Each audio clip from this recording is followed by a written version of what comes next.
आइए दोस्तों बात करते हैं आज 28 अप्रैल 2020 मंगलवार हो चुका है और इस वीडियो में नजर डालेंगे दोस्तों आज देश भर की तमाम हलचल पर, बिग ब्रेकिंग न्यूज और हेडलाइंस न्यूज को जानेंगे फटाफट से। यहाँ पर दोस्तों prime minister of India Narendra Modi government की तरफ से भी कुछ ऐसे नए कड़े कानून, नए नियम कानून कायदे निकल कर आ रहे हैं, वो तो जानेंगे ही। इसके अलावा भी आम आदमी के फायदे से संबंधित भी अच्छी खबरें हैं। बैंक खाता अगर आपका तो भी आपके लिए बहुत ही इंपॉर्टेंट अपडेट आ रहा है। इसके अलावा दोस्तों देश के किस राज्य में आखिर ये नियम लागू कर दिया कि अब आप सड़क पर चलते हुए भी थूक नहीं सकते, वरना आपको 1000 रुपए का जुर्माना देना पड़ेगा। ऐसे भी बहुत सारी महत्वपूर्ण और काम की खबरें आ रही है। बिल्कुल ध्यान से बने रहेगा हमारे साथ इस वीडियो में और एकदम पूरा लास्ट तक जरूर देखिएगा।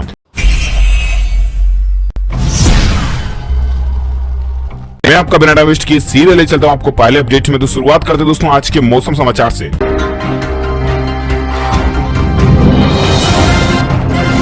बड़ी खबर आप देख पा रहे कि राजस्थान में बदला मौसम का मिजाज, गिरे ओले और हुई बारिश से। कई राज्यों में दोस्तों देश में आजकल बारिश का मौसम चल रहा है, ओलावृष्टि भी कई जगहों पर चल रही है। और एक अपडेट देख सकते हैं मौसम के अंदर कि 28 से खुलना था मौसम, लेकिन अब 5 मई तक बारिश होती रहेगी। जी हाँ, उत्तर प्रदेश वेदर न्यूज के तहत ये अपडेट आ रहा। यूपी में दोस्तों 3 और 4 और 5 मई को एक बार फिर से मौसम बिगड़ेगा और इसके तहत भारी बारिश की संभावना है उत्तर प्रदेश के कई जिलों में। वैसे दोस्तों नजर डाले पूरे भारत के मौसम पूर्वानुमान पर, तो अगले 24 घंटों के दौरान भारत के किन किन राज्यों में बारिश होने की संभावना है। तो बड़ा अपडेट आप देख सकते हैं कि अगले 24 घंटों के दौरान उड़ीसा, झारखंड, बिहार, उत्तराखंड, हिमाचल प्रदेश, उत्तरी पंजाब और उत्तरी हरियाणा में मध्यम से भारी बारिश होने का अनुमान है। इसके अलावा केरल, तटीय आंध्र प्रदेश, छत्तीसगढ़, मध्य प्रदेश, उत्तरी और दक्षिणी पूर्वी राजस्थान, जम्मू कश्मीर और लद्दाख में भी हल्की से मध्यम बारिश हो सकती है। साथ ही दोस्तों दक्षिण कर्नाटक, रायलसीमा और आंतरिक तमिलनाडु, तेलंगाना के कुछ हिस्सों में भी हल्की से मध्यम बारिश होने की संभावना है। तो ये तो रहे मौसम समाचार और अब नजर डालें देश और दुनिया में चल रही उस चीनी वायरस की बीमारी को लेकर कुछ बड़े अपडेट। तो देख सकते हैं कि भारत में दोस्तों पिछले 24 घंटों के दौरान 1396 नए केस देखे गए। रिकवरी रेट भी आप देख सकते हैं और वहीं भारत में अभी इसके आंकड़ों की टोटल संख्या की बात करें तो 28,380 पहुंच चुकी है। इसके अलावा 886 लोग भारत से इस दुनिया को अलविदा कह चुके हैं। वहीं ग्लोबल ऑल ओवर वर्ल्ड में वर्ल्ड वाइड इसके आंकड़े कितने चल रहे हैं तो तकरीबन 30 लाख समथिंग इसकी संख्या टोटल आंकड़ों की पहुंच चुकी है। इसके अलावा 2,08,000 से ज्यादा लोग इस दुनिया को अलविदा कह चुके हैं। ये गूगल के द्वारा जारी आंकड़े, आप मैप्स के अंदर भी देख सकते हैं ज्यादा जानकारी। इसके अलावा कुछ और अपडेट देख पा रहे कि दिल्ली में इस बीमारी से संक्रमितों का आंकड़ा बढ़कर 3108 पहुंच चुका है। 190 नए मामले और ज्यादा सामने देखे गए। वही राजस्थान में इसके 13 नए मामले आने के बाद अब टोटल संख्या 2234 हो चुकी है। इसके अलावा अपडेट देख सकते हैं दोस्तों कि इटली में 10 मार्च को लॉकडाउन लगा था और 4 मई को लॉकडाउन खोलने की तैयारी चल रही है। भारत में दोस्तों लॉकडाउन की लास्ट डेट फिलहाल 3 मई तय की गई,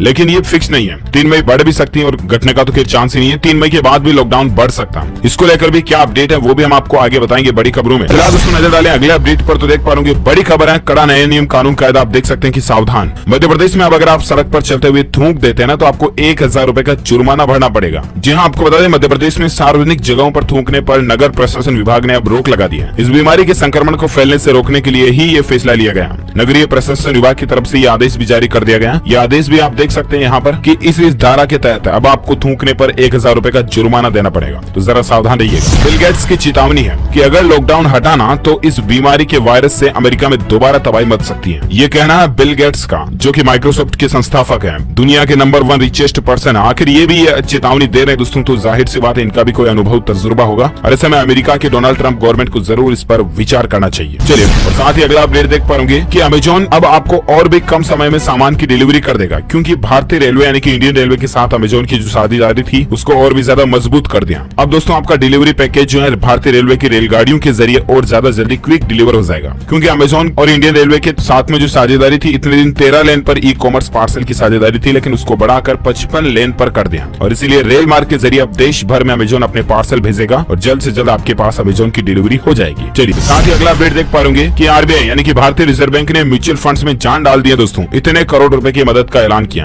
तो दरअसल अभी जो देश में ये संकट की घड़ी चल रही है, इसी दौरान म्यूचुअल फंड सेक्टर को उबारने के लिए भारतीय रिजर्व बैंक यानी आरबीआई ने 50,000 करोड़ रुपए की विशेष नकदी सुविधा देने का ऐलान किया है। इससे जरूर म्यूचुअल फंड कारोबार कुछ बूस्ट होगा। साथ ही अगला अपडेट आ रहा कि दोस्तों केंद्र सरकार की तरह ही उत्तर प्रदेश की योगी आदित्यनाथ सरकार ने भी सरकारी कर्मचारियों को झटका दिया और डीए यानी कि डेयरनेस अलाउंस महंगाई भत्ते पर रोक लगा दिया। अभी जो देश में ये बीमारी का वायरस चल रहा है, इसी के कारण उत्तर प्रदेश सरकार की तरफ से ये फैसला लिया गया। और ऐसे में दोस्तों अब यूपी के गवर्नमेंट सर्वेंट को यानी सरकारी कर्मचारियों को 1 जनवरी 2020 से लेकर जून 2021 तक महंगाई भत्ते में बढ़ोतरी नहीं की जाएगी। यह आदेश राज्य के फाइनेंस डिपार्टमेंट की तरफ से जारी किया गया। और साथ ही अगला अपडेट देख सकते हैं मध्य प्रदेश में दोस्तों आयुर्वेदिक पद्धति से होगा इस बीमारी से मुकाबला। सरकार ने इसको लेकर एक नई योजना जीवन अमृत योजना लॉन्च की है। जहाँ मध्य प्रदेश के मुख्यमंत्री शिवराज सिंह चौहान ने दोस्तों राज्य राज्य भर के लोगों से अपील की है कि वो इस चूर्ण का इस्तेमाल करें और इस बीमारी को दूर भगाएं। तो दरअसल बात कुछ यूं है कि मध्य प्रदेश के अंदर आज जीवन अमृत योजना की शुरुआत की गई है और इस योजना के तहत दोस्तों सरकार की ओर से त्रिकूट चूर्ण बांटा जाएगा। 50 ग्राम का ये पैकेट होगा और इसको राज्य भर के तकरीबन 1 करोड़ परिवारों में बांटने का लक्ष्य रखा गया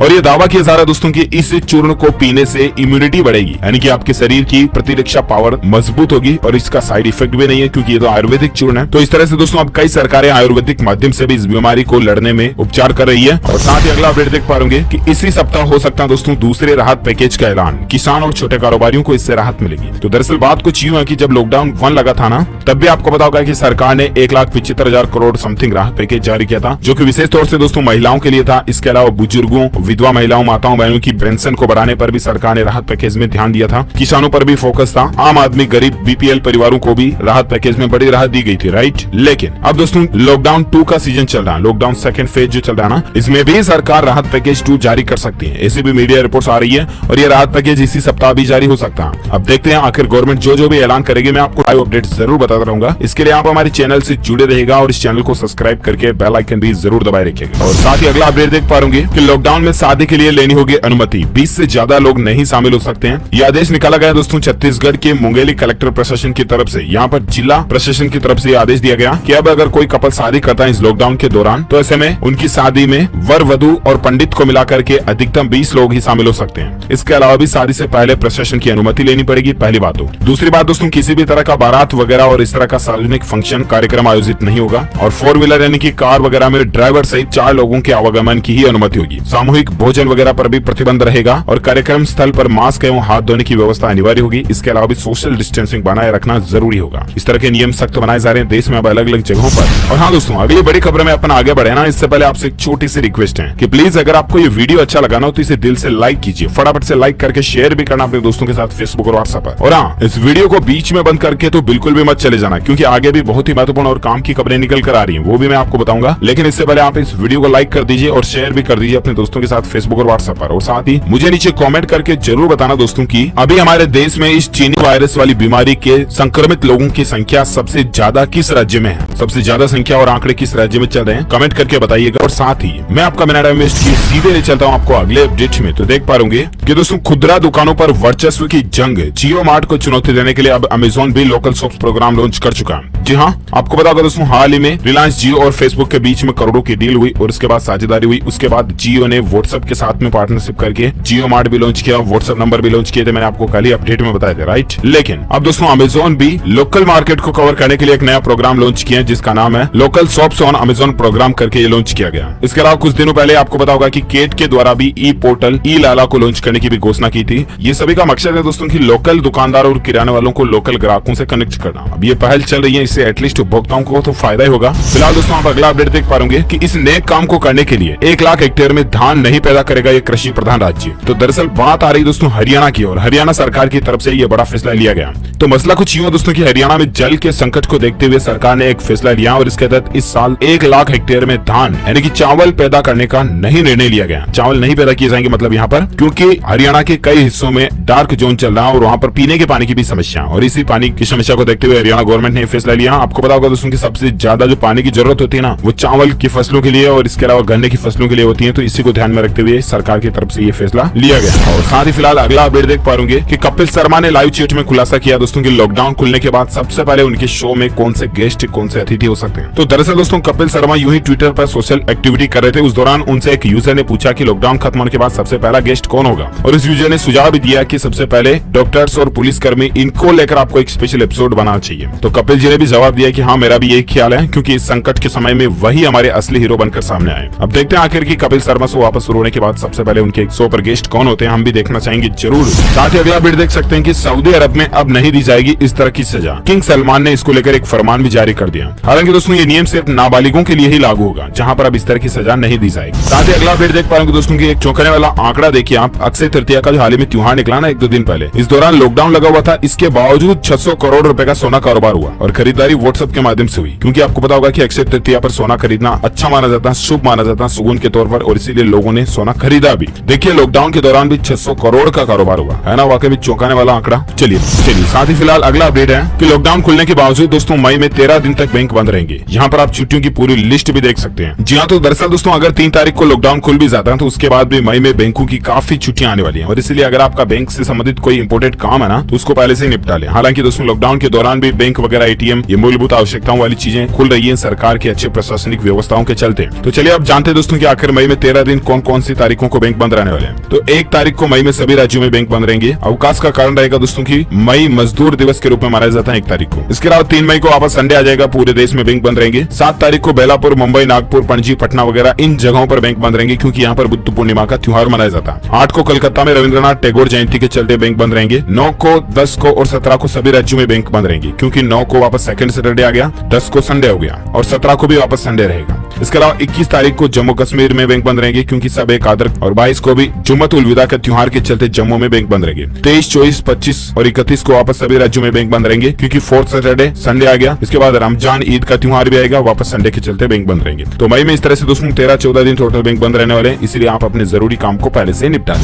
साथ ही अगला अपडेट आ रहा दोस्तों, देख सकते हैं कि लॉकडाउन से परेशान कंपनियों को बड़ी राहत मिल सकती है। ESI के योगदान में सरकार इसके नियमों में जल्दी छूट दे सकती है। इस तरह का भी प्लान बन रहा है दोस्तों की कंपनियों के लिए ESI योगदान की जरूरी सीमा कम हो सकती है, और लॉकडाउन की वजह से आर्थिक दबाव झेल रही कंपनियों को सरकार राहत देने के लिए फैसला लेने वाली है। हालांकि ये सिर्फ मीडिया रिपोर्ट चल रही है, अभी तक ऐसा कोई कंफर्म अपडेट नहीं। साथ ही अगला अपडेट देख सकते हैं कि हरियाणा से उत्तर प्रदेश लाए गए 12,000 से अधिक मजदूर, लेकिन इनको पहले गृह जिलों के लिए रवाना किया गया। पहले इनका टेस्टिंग होगा, क्वारंटीन वगैरह इनको किया जाएगा, और उसके बाद ही इनको उनके घर भेजने की सरकार योजना बनाएगी। दोस्तों अगला अपडेट देख सकते हैं कि NBFC को मोरेटोरियम का फायदा देना या ना देना बैंकों के ही हाथ में होगा। इस तरह का फैसला RBI ने बैंकों को पावर दे दिया। रिजर्व बैंक के गवर्नर शक्तिकांत दास ने सोमवार को ये साफ करते दोस्तों कि 27 मार्च को NBFC के लिए जो मोरेटोरियम का ऐलान किया गया था उसकी सुविधा देना है या नहीं देना, ये पूरी तरह से बैंकों के ऊपर ही डिपेंड करता है। ये जो मोरेटोरियम वाला मसला दोस्तों, बैंकों से जिन ग्राहकों ने लोन लिए हुए हैं उसकी छूट वगैरह का कुछ मसला है, तो ये अब सीधे बैंकों के हाथ में इसके राइट्स पावर आ चुके हैं। साथ ही अगला अपडेट देख सकते हैं कि लॉकडाउन से प्रभावित कंपनियों को 6 महीने तक GST से भी सरकार छूट दे सकती है। इस तरह की भी प्लानिंग बन रही है, मीडिया रिपोर्ट्स आ रही है। और एक नेक्स्ट अपडेट देख सकते हैं कि लॉकडाउन के बाद इकोनॉमी को संभालने के लिए भारत को नए तरीके से कोई नया प्लान बनाना होगा। ये कहना है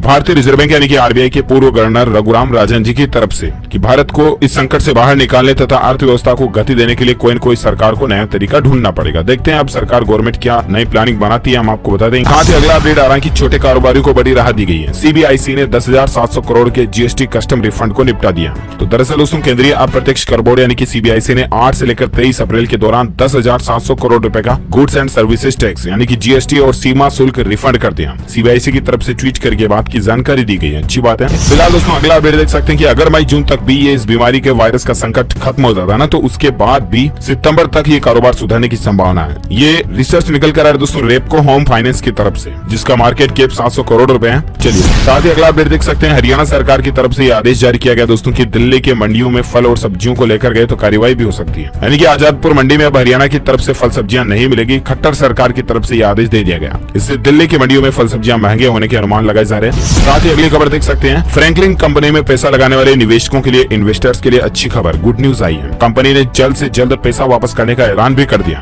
जी हाँ, तो अगर आपने भी फ्रैंकलिन टेम्पल्टन कंपनी में अगर पैसा लगाया हुआ है इसके म्यूचुअल फंड वगैरह में, तो आपको वापस आपका रिफंड मिल जाएगा। हाल ही में आपको बताओगा RBI ने भी म्यूचुअल फंड को बूस्ट करने के लिए 50,000 करोड़ की सहायता दी, तो हो सकता है इसी का प्रभाव इस कंपनी पर लगा हो। चलिए साथ ही अगला अपडेट देख सकते हैं कि किम जोंग उन जीवित और स्वस्थ हैं, दक्षिण कोरिया ने यह दावा किया। दरअसल आपको पता होगा उत्तरी कोरिया के तानाशाह नेता जोंग उन को लेकर आजकल कई सारी मीडिया रिपोर्ट्स और खबरें भी चल रही हैं कि वो कहीं गायब हो चुके हैं। कई जगहों पर तो इस तरह की भी मीडिया खबरें चली थी कि ये बिल्कुल ही टपक चुके हैं वगैरह वगैरह। तो दोस्तों इसी बीच दक्षिण कोरिया ने अब ये दावा किया कि ये जीवित भी है और स्वस्थ है। साथ ही नेक्स्ट अपडेट देख सकते हैं दोस्तों की क्या सरकारी कर्मचारियों की रिटायरमेंट उम्र को सरकार 60 साल से 50 करने की योजना बना रही है। आखिर इसकी हकीकत क्या? तो दरअसल आजकल खूब सारी ऐसी मीडिया रिपोर्ट्स और खबरें आपने देखी होगी कि सरकार सरकारी कर्मचारियों की रिटायरमेंट उम्र को सीधे 10 साल घटाने जा रही है, राइट। लेकिन इस पर दोस्तों सरकारी फैक्ट चेक करने वाली एजेंसी PIB की तरफ से एनालिसिस और रिसर्च किया गया और इसके बाद ये निकल कर आ रहा कि ये जो मीडिया में जितनी भी खबरें चल रही है 10 साल घटाने की उम्र जो, वो कोई मात्र अफवाहें हैं, फेक न्यूज हैं। आप देख सकते हैं कि no such move has been planned by central government. इस तरह का कोई भी गवर्नमेंट की तरफ से प्लान या योजना नहीं है। ये कोई मात्र फालतू की बातें, इन पर ध्यान ना दें। और इसी के साथ ही दोस्तों ये आज की बड़ी खबरें, मुख्य समाचार, today breaking news, India news, headlines news का अपडेट वीडियो खत्म होता। अगर आपको ये वीडियो अच्छा लगा तो इसे लाइक करना, शेयर भी करना अपने दोस्तों के साथ फेसबुक और व्हाट्सएप पर,